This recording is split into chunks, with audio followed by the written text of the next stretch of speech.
They remember it the same way, years later. There was no crowd surge, no raised voices, no display meant to impress.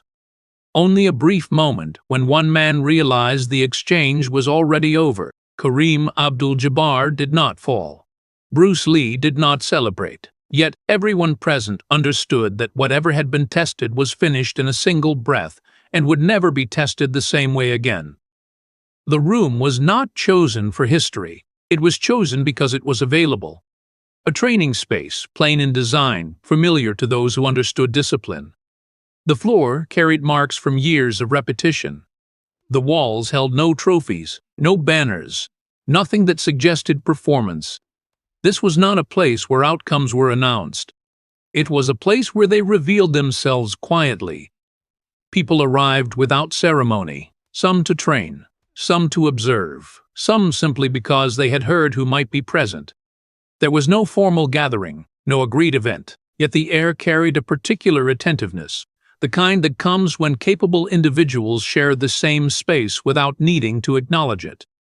Kareem Abdul-Jabbar entered without display. His presence was impossible to minimize, but he did not use it. Tall, composed, already respected beyond the room for what he represented elsewhere. Authority followed him naturally, not because he demanded it, but because it had been granted over time. He moved with the economy of someone used to navigating environments not built for his scale. Bruce Lee arrived differently, but not loudly. Smaller, quieter, almost easy to overlook at first glance. He did not announce himself through posture or expression. Those who knew him noticed something else, the way his attention settled into the room, measuring distance, light, movement without urgency. He appeared neither impressed nor cautious. Simply present. They did not greet each other as rivals. They did not greet each other as performers. The exchange, if it could be called that, was minimal, respectful, functional, two men acknowledging proximity, nothing more. Yet the effect on the room was immediate. Conversation softened. Movement slowed, not because anyone expected conflict, but because the balance of the space had shifted. This was not a contest arranged by promotion or pride. No one had traveled far to prove anything. Still, comparison existed the moment both men occupied the same floor. Not spoken, but understood. Size against speed. Reach against precision. Established dominance against earned mastery. No one suggested a test. No challenge was voiced. But presence itself can ask a question. Witnesses later struggled to describe why the moment felt inevitable. Nothing had happened yet. There were no raised guards, no stances taken. And still, there was a sense that the room was no longer neutral. That something had aligned without planning, the way weather does before a shift. Bruce Lee remained relaxed, almost withdrawn. Kareem observed, patient, unreadable. Neither sought to control the narrative. Neither appeared eager to demonstrate anything at all. That restraint, more than any movement, held the room. What mattered was not what they intended to do, but what they represented by standing there unchanged. Each carried proof of effectiveness from different worlds. And in that shared space, the question was no longer about who was better. It was about whether the question itself could remain unanswered. Nothing needed to be arranged for comparison to begin. It emerged on its own. Kareem Abdul-Jabbar's stature carried meaning before he moved. Years of disciplined training in competitive environments had taught him how people adjusted around him, how space changed when he entered it. He was accustomed to being measured visually first. Height, reach, presence. These were not advantages he spoke about, but they were realities he understood. Bruce Lee was aware of this without acknowledging it. He did not correct posture or widen his stance. He did not attempt to neutralize size through theatrics. He simply occupied the floor as it was, letting proportion exist without resistance. His stillness was not passive. It was selective. Those watching felt the contrast more than they could describe it. One figure represented established authority, proven under bright lights and public scrutiny. The other represented something quieter, and efficiency refined away from crowds, sharpened through private repetition. Neither challenged the other directly, yet comparison unfolded naturally in the observers' minds. The unspoken question was simple and uncomfortable precisely because it was simple. What happens when presence meets precision? No one framed it aloud. To do so would have been crude. Both men were respected enough that demanding a demonstration would have violated the unspoken code of the room. But respect does not prevent curiosity. It only disciplines it. Kareem remained composed, attentive without fixation. His awareness moved outward, tracking people, spacing, subtle shifts in tone. He was not there to test limits, but he was not unaware that his limits were often the subject of conversation. When people looked at him, they projected assumptions formed elsewhere. Bruce Lee drew fewer immediate glances, yet sustained attention. Those familiar with him noticed something consistent. He never rushed toward acknowledgement. He let it arrive if it needed to. His authority did not come from how he stood, but from how little he adjusted when conditions changed. As minutes passed, the room settled into a quiet standoff without sides. No one leaned forward, no one prepared a camera. The atmosphere did not tighten, it clarified. Whatever might occur would not be for entertainment. It would be for understanding. The tension did not rise through aggression. It rose through restraint. At a certain point, proximity became unavoidable. Not forced, just natural. Shared space compresses distinctions. Distance shortens. Lines that existed abstractly must be navigated physically. There was a moment when Kareem's attention shifted fully, not abruptly, but decisively. A recognition that something in the room had narrowed. Bruce Lee met that awareness calmly, without mirroring it. No expression changed. No signal was given. Witnesses later described it as a pause without silence. Everything was still moving. Breathing continued. Time did not stop. Yet the question had reached its sharpest form. Not who would win, but what would happen if nothing was exaggerated. If neither man tried to impress. If neither tried to dominate. If the exchange, whatever it was, stayed as small as possible. That question did not demand an answer immediately, but it no longer allowed itself to be ignored. And in that narrowing space, the room waited, not for action, but for clarity. The shift was subtle enough that no one could point to when it began. There was no announcement, no clearing of space, no raised voices calling for attention. Yet those who had been moving around the room found themselves slowing, then stopping, without being asked. Not out of excitement, but out of excitement. The kind it recognizes when something precise is about to occur. Bruce Lee did not position himself.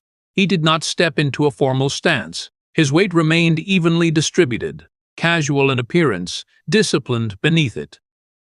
To an untrained eye, he might have seemed disengaged. To those who understood control, it was clear he had already settled into readiness long before anyone noticed. Kareem Abdul-Jabbar adjusted slightly, not as preparation, but as accommodation. His awareness refined itself, narrowing from the room to the space directly in front of him. This was familiar territory. He had learned across years of competition how to read moments before they unfolded. What he encountered here was different, not threatening, but uncommonly quiet. There was no posturing between them, no verbal acknowledgement of challenge. Yet attention moved toward them the way water finds a lower point. Without noise, without rush. Witnesses later struggled to recall exact positioning, not because it was chaotic, but because it was uneventful on the surface. Two men standing close enough that comparison was unavoidable, far enough that nothing had been initiated. It felt less like a prelude to action and more like an unresolved sentence. What stood out was the absence of excess. Bruce Lee's hands rested where they naturally fell. Not high, not defensive. His gaze was steady but not confrontational. He did not lock eyes for effect. He observed without demand. The restraint suggested something deeper than confidence. It suggested choice. Kareem's posture remained upright, balanced. He did not lean into intimidation, though he could have. He did not retreat either. His composure reflected someone used to operating within limits while respecting them. He was not testing Bruce Lee so much as allowing space for clarity to present itself. The room continued to breathe. Someone shifted their weight and stopped mid-motion. Another leaned against the wall and forgot why they had moved there. There was no collective anticipation, only recognition that this moment would not repeat itself in exactly the same way. No one expected a display. If something happened, it would be brief. That understanding settled in before any movement occurred. The air between them carried tension, not from uncertainty, but from precision. When outcomes are inevitable, they do not rush. They wait. Bruce Lee remained unchanged. That was what unsettled the moment. As attention narrowed and expectation formed, he did not sharpen his presence to match it. He did not rise to the weight of the room. He let the room carry the weight instead. Kareem perceived this, though he did not react outwardly. The lack of escalation altered the nature of the encounter. Whatever was about to occur would not be about proving superiority.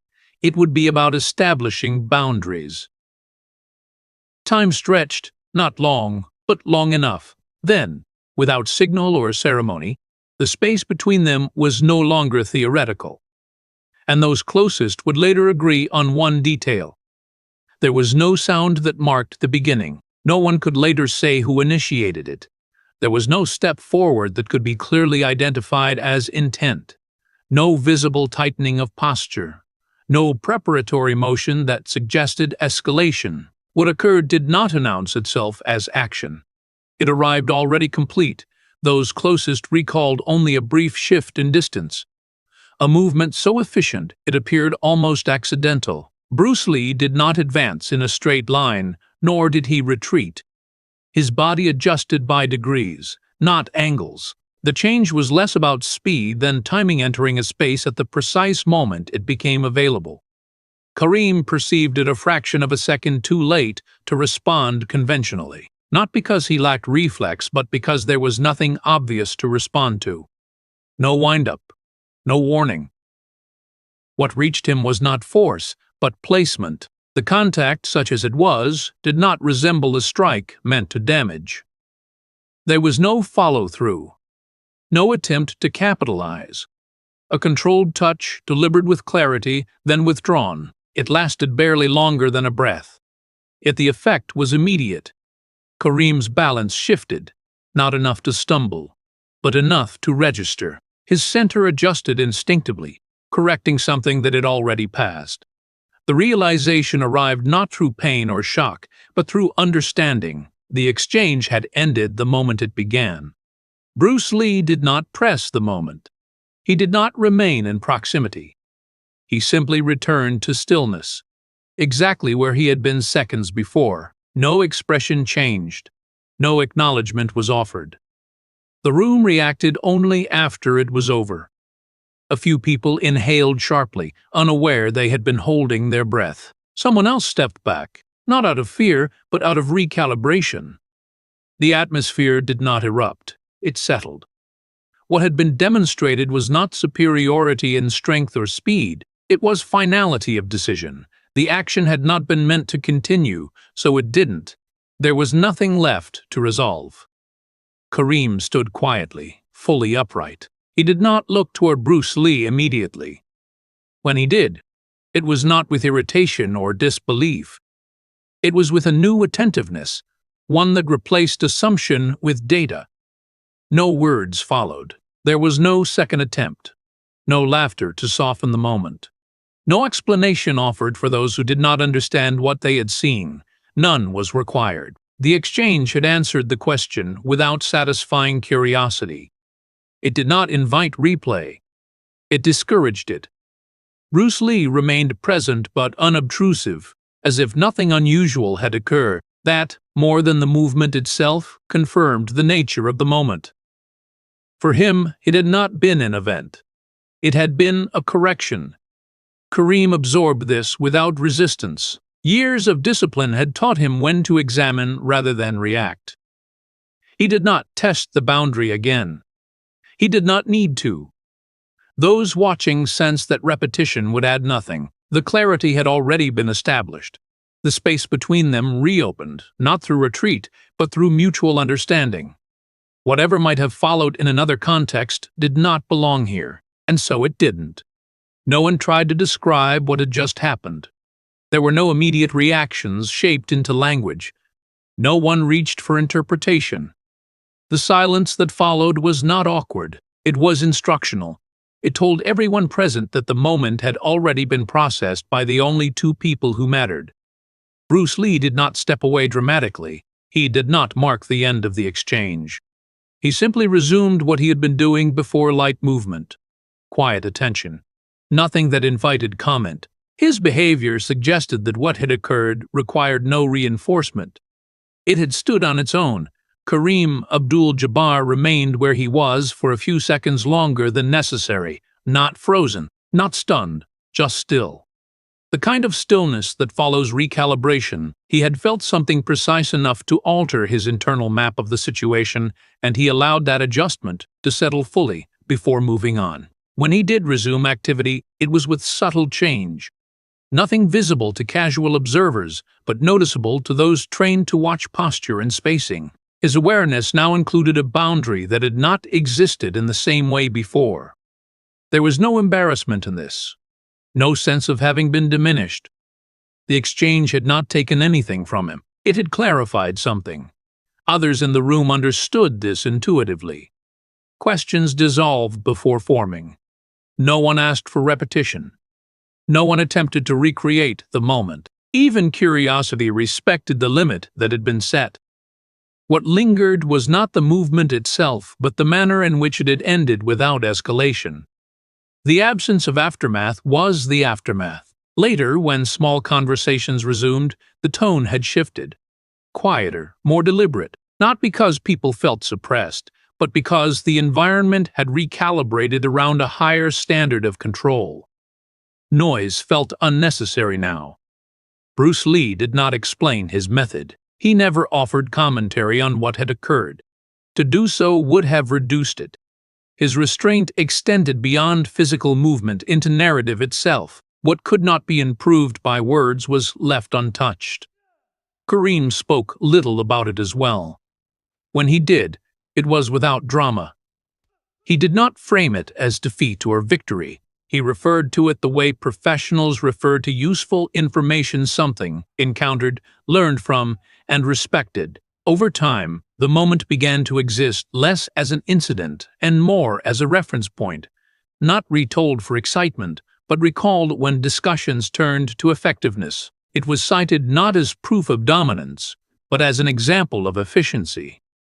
Those who had not been present would ask what it looked like.